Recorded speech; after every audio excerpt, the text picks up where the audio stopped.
It was great having Dave out there. I'm so proud of him, just like I was proud of Elton coming back. Attaboy, Dave. Attaboy, Bach. For Dave to be out there. We were laughing, and I'm sure you got AQ in there, right? Yep.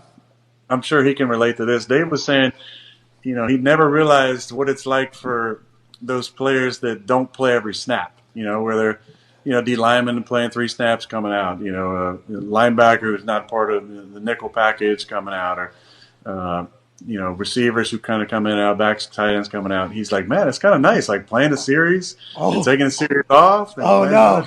He's getting comfortable. He likes it. He likes it, Ty. It sounds like Bach likes this.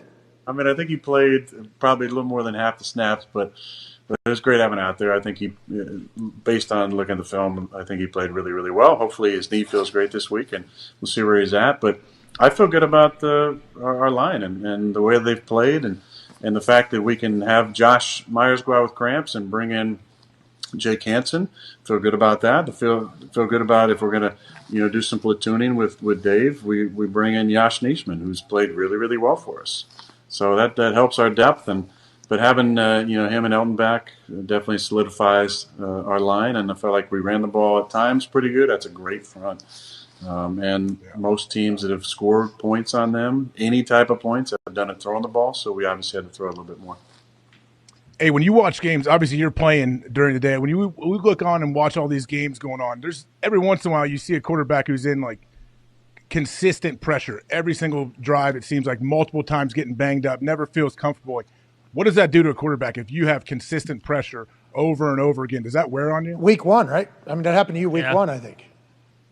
Yeah, it's tough. I mean, it definitely throws off the timing. You might want to speed things up. That's kind of the natural reaction to that. I got to play faster. I got to, get the ball out quicker. I got to do this or that. I think there's some ways of helping with that. One thing is always mixing up the looks. Mixing up, especially when you got great edge rushers. Can't give them the same look every time. We got to slide to them sometimes, slide away. We got to chip them sometimes. We got to have a tight end in the back on them sometimes, maybe 2 tight ends on them sometimes, and slide away.